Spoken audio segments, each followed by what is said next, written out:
Here we've got a set of BMW E70 headlights. That is for the X5. Now these headlights are notorious for just breaking down really poorly. A lot of them are about 10 years older or more.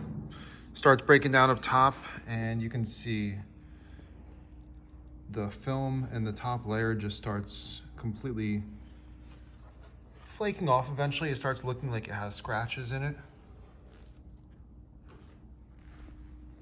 And from what I can tell is that these lenses have already been restored to some degree, but definitely not a proper lens restoration. It looks like one of those mineral spirits or something they do to wipe it on, because you can see it's not very uniform at all, and it's not very level either. Honestly, looks pretty terrible, but you know, people just try to restore some performance. These could have been 10 times worse. I really don't know. The optical clarity is not great though. You can see that it's kind of like wrinkly. It's textured still. So we're going to be removing these lenses, installing new lenses, and also doing some other upgrades. But this will serve as the video for the before on the lens, essentially the lens replacement, along with some other enhancements. But stay tuned and we'll show you what's to come. So I like to start on the bottom of the light. You can start wherever you'd like. Because we're not reusing this lens, we do have another video where we actually cut off the lens on a BMW and reuse it. That takes a little bit more planning. Right now, we're literally just trying to chop this lens off and try to see what you're cutting through, because you don't want to cut through areas of the housing. Like right here, I can see that there's the inner housing. I want to make sure I don't disturb that, but I also don't want to cut in too deep into the assembly where I'm cutting the back housing or any other parts. So basically working your way around the whole assembly. And with this ultrasonic cutter, it'll probably take about 5 full minutes, maybe a little bit longer to complete. With the Dremel, you're gonna create a little bit more dust, obviously, a little bit more shavings will go places, so make sure you're cutting in an area, and obviously wear some eye protection when you're doing this. So I've got all the way around the housing, and again, coming up to the top, you can see the gray inner housing is right under here. So you just want to really make sure that you're not slicing through it. If you're coming in with the Dremel, you just want to kind of touch the blade, slowly work your way through until it splits. Otherwise, you're going to be left with a pretty harsh cut on a part of the housing. And once you put that new lens on, it might be visible. So keep that in mind. All right, so once you're done cutting, the lens is not just going to fall off. Even with the ultrasonic, it moves so quickly. Sometimes it just kind of fuses back together. With a Dremel, you're creating a lot of heat as well. So you'll need to go around. You can stick a screwdriver in, you can stick a pry tool in. I've got something like this. I'll go around the seam, get that lens to split, and then fully remove that lens. All right, so popped off the lens. It's hanging out with us right here. And again, the goal is to leave a lip so you can actually grab it with a strong plier. But you also want to be able to get to the back side. So here, maybe I'll come in a little bit closer. The goal is to be able to have access to both sides of the channel, meaning the inside and the outside. Outside can be accessed, of course, from the outside with the lens on, and the inside can only be accessed once the lens is cut off. So I like this method. It allows you to get in there, loosen up the permaseal on both sides, and then pull this channel out. We'll demonstrate how that works. That way you can clear the channel and get ready for the new lens. If you're using a new lens, there's no point to try to save the lens. The whole point is to retain and make sure that the outer, you know, the back channel, the back housing doesn't get messed up. All right, so the assembly is opened at this point,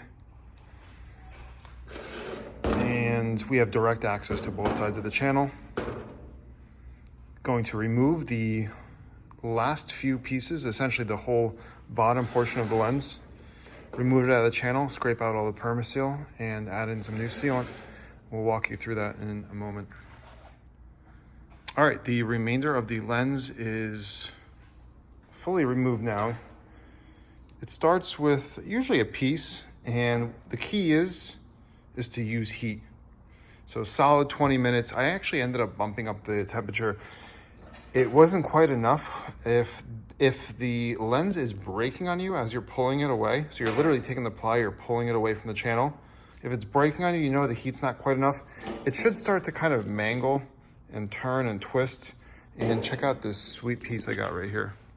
It looks like 60% of the lens, you know, is beautiful. And the best part of the whole procedure is that the channel remains untouched, unmolested. There's no pry marks. I mean, I'm gonna clean this up in just a moment, but when this is reinstalled with the new lens, it will look brand new. So I'm gonna start scraping. So this takes a little bit of time to cut the lens off, work with it in pieces, a few extra rounds, but the end result is a little bit less frustration, a little bit less worrying, so it's more tedious than it is complicated. And this is assuming that you have the new lenses. But next up is just removing all this permaseal.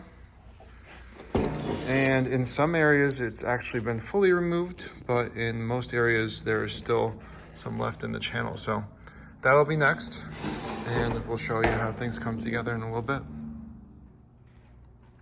All right, so all that sealant, factory permaseal, the cold glue was removed, scraped out, and now we've added the Diode Butyl sealant. We like that sealant a lot. It works well, it cleans up nicely, it's got good properties. And what you want to focus on is getting the sealant in with that same roll thickness, getting into the oven, pressing it down, and then using a screwdriver to make everything as consistent and level as possible. It is important to get all that original permaseal out. I mean, maybe 98% of it. Little pieces don't matter, but if you want that lens to seat properly and everything to be sealed, you want to get that original sealant out, fill the channel with the butyl like we've done here. It shouldn't be bulging out too much. You know, more isn't necessarily better, but you want a proper distribution of that sealant.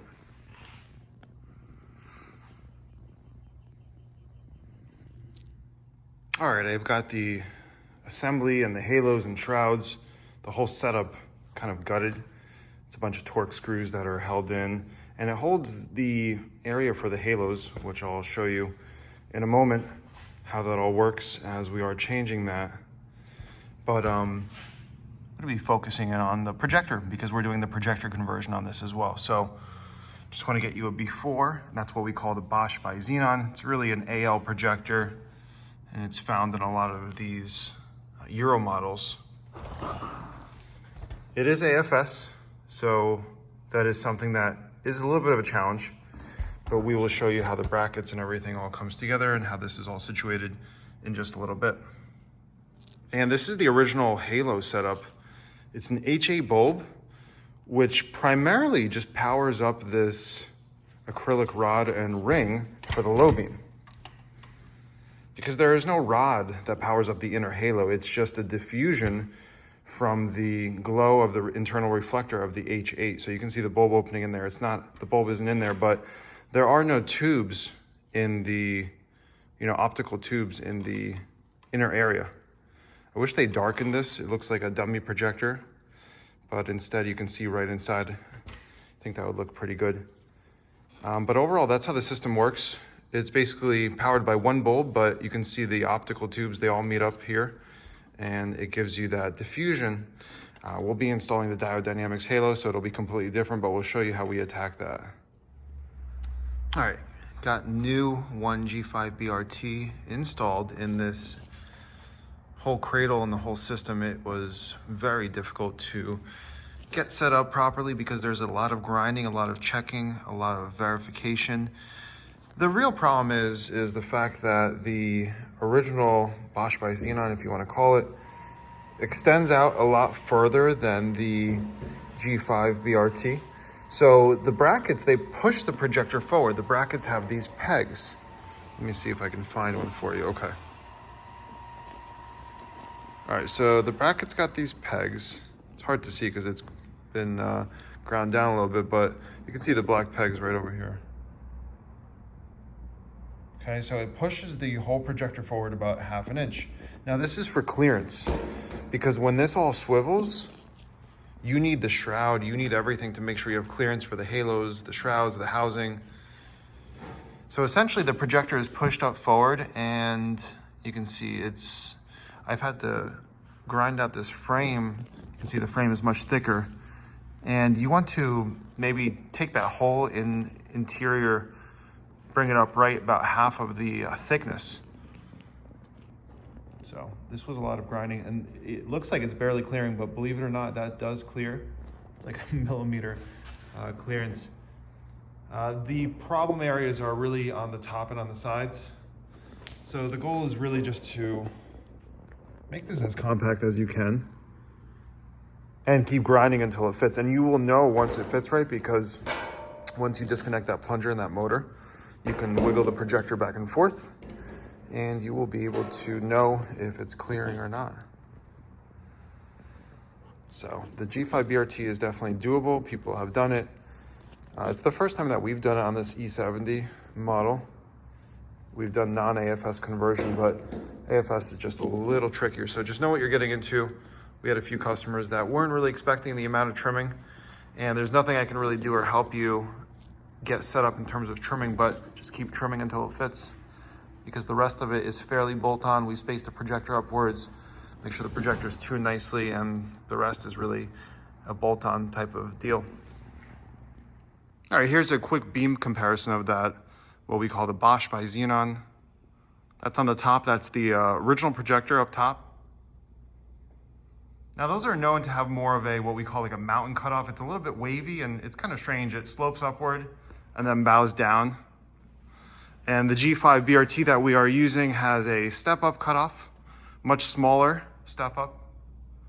And you can see it's clearly got a much brighter and larger hotspot intensity zone. So this will give you really focused output, as well as much better distance visibility.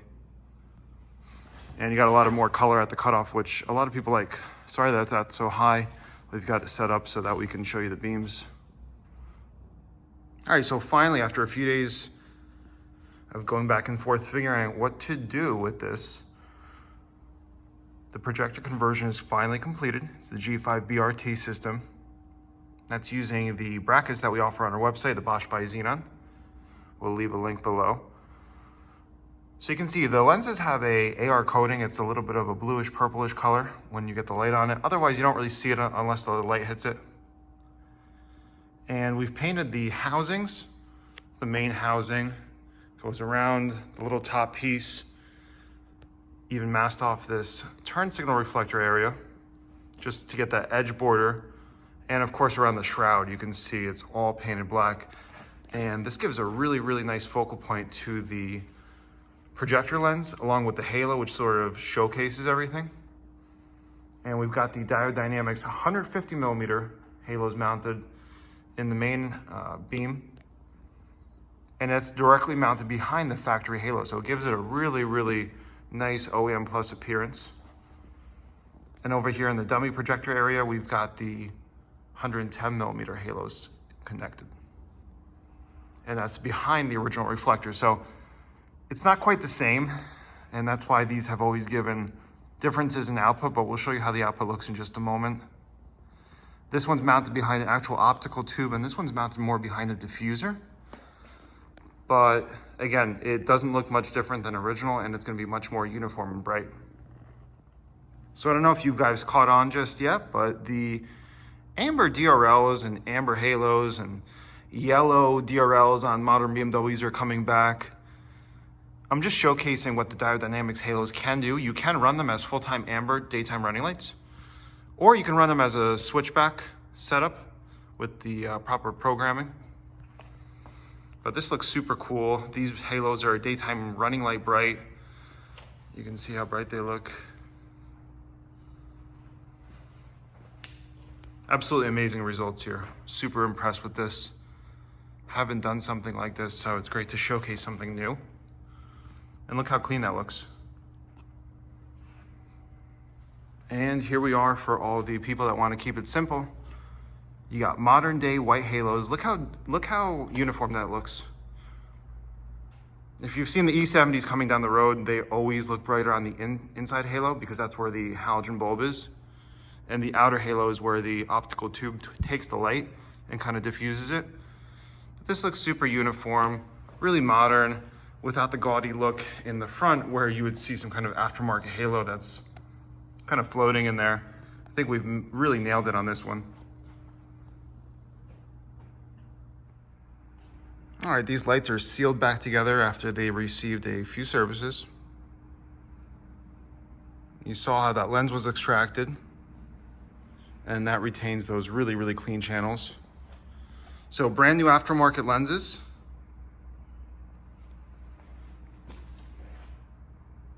Channels look really good. These are gonna get shipped off shortly after we finalize everything. You can see the housings have been painted. We got a halo upgrade, projector upgrade. We are really pleased with this. If you have a BMW or any other model that needs some new lenses, reach out to us. We'll definitely be able to help you out, because aged lenses not only completely ruin the output, they shade, it just doesn't look good on the front end